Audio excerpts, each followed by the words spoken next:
Good morning. Good morning. Good morning. Pretty pumped up about today. I'm on my way to Maryland. Already did some business this morning. And I bought a rental property. Jabbar, how are you? Good to see you this morning. Thanks for checking in. Keith's always reliable. Danielle Young. I hope you and Tim are doing well. The boys are doing well. Ferdy Vaughn, who got you out of bed this morning? Todd Ross, what's up, my brother? But I bought an investment property this morning. Rob Mack, good morning, my friend. Good to see you. Thanks for checking in. But early this morning, I was wrapping up a deal on an investment property, and it reminded me, all of the things that I think about when I buy a rental property, and how each of those things impacts whether or not I think the property is a good deal, and how I decide what, if anything, I'm going to do to improve or change the cash flow of that property. Oftentimes I buy properties that are occupied, and these rental properties are occupied by possibly long-term tenants, and frequently the rents are under market value, and the property might need some work, which is, a lot of why the seller has decided to sell it. The return might not be what it used to be, or not what they expect, and they look to cash out and sell it to someone like myself that'll pay cash. And typically we do no inspections unless it's on a septic, which is few and far between that I would buy a rental property on a septic. I think I own one out of about 70. Good morning, Brandy. How did Brandy pop up twice? It showed you were watching twice. Do you have two Facebook accounts? You got a burner account? And I got my first fall sweater on this morning. Kind of matches the trees out here. But anyway, here's a couple things I look for when I look at a rental, and maybe everybody does this, but this might be more helpful for people that are just kind of getting started, or are looking for ways to improve cash flow on their existing rentals. So one of the things, almost the first thing I look at, even before rents and everything else, is real estate taxes. Taxes kill more deals for me on rental properties than literally any other factor, whether it's condition, market rent, location, because most of that stuff doesn't have as big of an impact, I would say, as taxes. They're negotiable, maybe. Like market rents for, a particular property might be $1,050, but very few of rental properties are renovated the way that we renovate ours. So it's very realistic that I may be able to increase the rent on that property by $50, $100, $150 a month just based on condition. So one of the things you really have to pay attention to is real estate taxes when you buy a rental. The rule of thumb for me is I like to not have more than 2 months of rent cover the taxes. Now, it's not always possible, particularly when you have, some of the lower price point rentals. It might rent for $1,100, the taxes might be $2,500, and it's 2.5 months or so. But that's a general rule of thumb. And however you measure it, just make sure that you're paying attention to it. And before you get wrapped up in a deal and you got your rents figured out, you got your renovations figured out, you got your, everything figured out, utilities, which is something else we'll talk about, make sure you look at the taxes, because it's non-negotiable in most cases. The taxes are what they are. And if anything, they're likely to certainly stay the same, if not increase, over the next 10 years. So one of the first things, almost the first thing I look at before I start considering a rental property, is how much the annual real estate taxes are. So pay attention to taxes. I would encourage you to look at it almost first before you start, spending a lot of time doing renovation budgets and projected rents and negotiating. Make sure you look at your taxes and understand how it impacts cash flow. Second thing would be utilities. I see often, and I'm not sure why, that landlords aren't charging tenants that occupy single-family homes water, sewer, and trash. And just so you know, it is very common for a single-family rental for the occupant to pay the utilities, all the utilities, electric, gas, oil, water, sewer, trash. And on certain properties, that's, $1,200 a year, $1,500 a year, something like that combined, which translates to $100 to $150 a month in cash flow. So particularly if you're and I see this often when people are managing their rentals themselves, because typically some of those bills, the sewer and trash, I think, come to the homeowner, so you have to pay it and then collect it from the occupant, which can be a little challenging. It's a bookkeeping, thing that you got to do, and if you don't have a property management company, it falls onto the shoulders of the owner. So I see a lot of times people that manage their own properties, maybe out of convenience, let that slide, and it's just not the best way. It's standard for an occupant or a tenant to pay the utilities that come with the property, and if you're paying those and not collecting it from the tenant, you're costing yourself real cash flow. $100 a month, $1,500 a year, over 10 years is $15,000. That's $15,000 more you'd have in your pocket.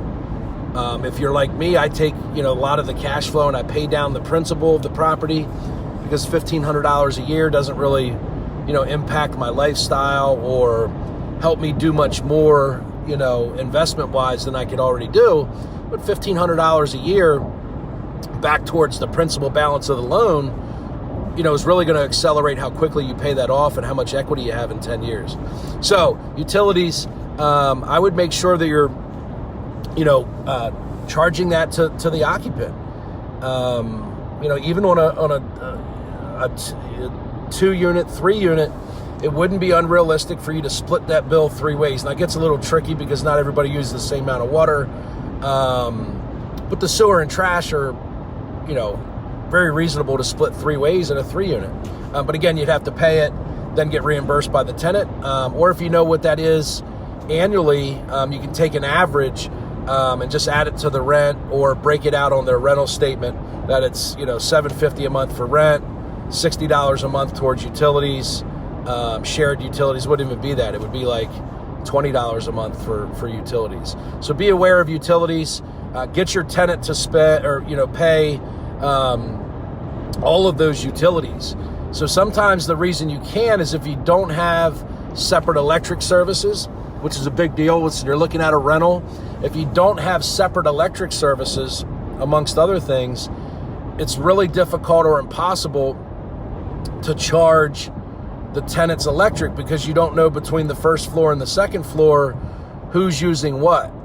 So, you might have a first floor tenant that leaves the TV on all the time, they leave lights on all the time, they run electric heaters, they use more electric, they constantly have air conditioners on in the summertime. And then a second floor tenant that works third shift, never has lights on and doesn't really use the air conditioning and doesn't really use the heat, and maybe they're very mindful of utilities. So you can't ask them to pay half, because there can be a huge variation between what one person uses and the other. So if a property you're looking at doesn't have separate electric, you need to take that right out of your cash flow.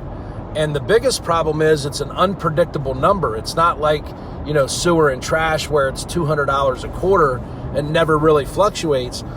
Electric could be $500 one month. It could be $200 the next month. So it's very, very, very, very difficult for you to budget what those utilities are going to be. It really eats away at your cash flow, especially if you have a tenant there. And if they're not paying it, chances are they're not going to pay close attention to what they're spending. It's not their money. It doesn't mean they're a bad, customer. It doesn't mean that they're a bad occupant. It just means that they don't know what the electric bill is. They don't know what leaving lights on means to an electric bill, because they're not paying it.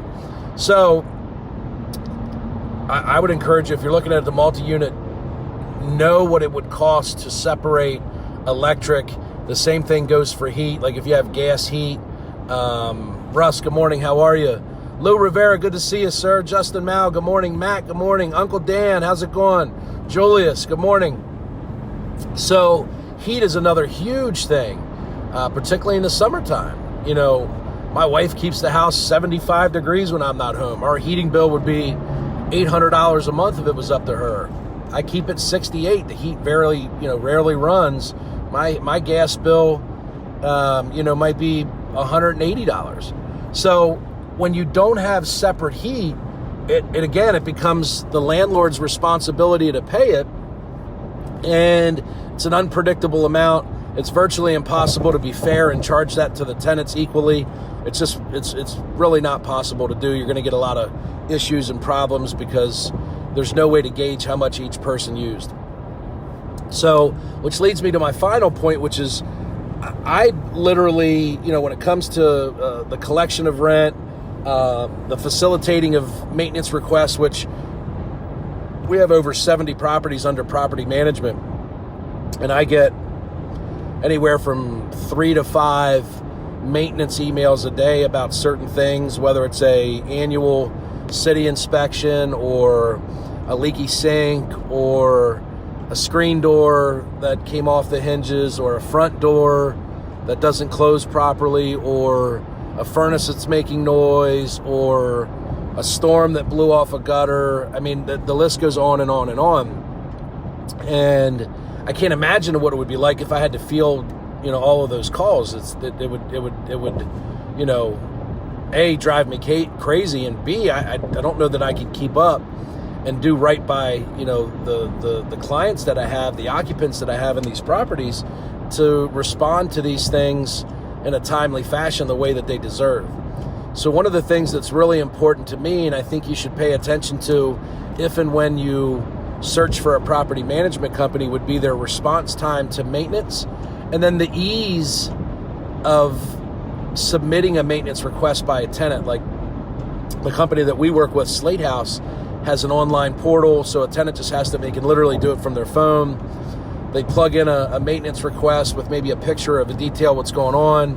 That goes right to the maintenance department at the property management company, and literally typically within an hour or a few hours, they dispatch someone to go out and take a look at what's going on, and if they can, they fix it on site. Now, they do email me if it's something, questionable, as the owner, as, whether or not I want to address it, because sometimes we get, requests from tenants that don't necessarily need to be addressed and aren't really maintenance issues, or oftentimes there's things that, Shania, good morning. Hope you're doing well. Tell Carrie I said what's up. We were exchanging messages last night and this morning on Facebook. I can tell he's getting a little bit of his spunk back. It's good to see you on here this morning. But a lot of times the property management company is the liaison. So, real talk, they deliver the bad news sometimes. I as a landlord, I don't know, if I had to deal with that just out of the convenience of time, I might be a pushover. And rather than, having to take the time to walk the tenant through why, it's their responsibility to fix something that maybe a pet damaged or, some wear and tear that, they've done on the property that, I had a maintenance call the other day where someone locked themselves out. And maybe it was an easy conversation and that person understood completely why they had to pay for that service call, but it's just not something that I want to have to do is have difficult conversations with, my customers about them locking themselves out, or, someone call me at 9 o'clock at night because, a circuit breaker keeps tripping and, their lights keep going out. So it's extremely useful for me to have a property management company to make sure that stuff gets done right away, and that they're constantly in communication with our customers to make sure that they feel good about who they rent from. Because the last thing you want to do is make maintenance an issue for your clients, and then they're constantly, I've seen properties we buy that they have a bucket set up under the sink because the sink's been leaking, and the sink's full of dishes because the dishwasher hasn't worked in 6 months and the landlord hasn't come to fix it, and there was a leaky roof and it messed up the ceiling, and they fixed the roof, but the drywall's all broken up, fell out of the ceiling, and they got this big eyesore in the middle of their living room. And, that's one of the biggest reasons why people decide to move, is because landlords either, don't respond to maintenance at all. Like, I've seen issues where people, like, literally, my landlord has not responded to 10 phone calls from me about maintenance, but they want their check on the first of every month. I understand as a customer why I might look for a new place to live, particularly if some of those repairs are, a leaky sink, you got water all over your floor. If you're paying the water bill, it may impact. If it's a plumbing leak, it may cost you more money on your water bill that you as a tenant are paying. So as a tenant, it's important to have responsive maintenance departments at the property management company. And if it's important to your tenant, it should be important to you, because that's what's going to dictate them paying your rent on time. That's what's going to dictate whether or not they re-up at the end of the year and sign another year lease. And there's nothing better than a happy tenant that wants to stay for 5, 6, 7, 8 years. Because each time a tenant moves out, it's going to cost you at least a little bit of money to turn that property, whether it's cleaning the carpets, whether it's painting, whether it's, caulking the tub, replacing the toilet seat, couple doorknobs here and there, whatever the case might be, changing the locks. So, if it costs $800 per turn, and if you have a property management company that doesn't handle your clients well, and you're turning that property once a year, it's $1,000 a year, it's $10,000 over the course of 10 years. So when you select a property management company, make sure they're good with maintenance.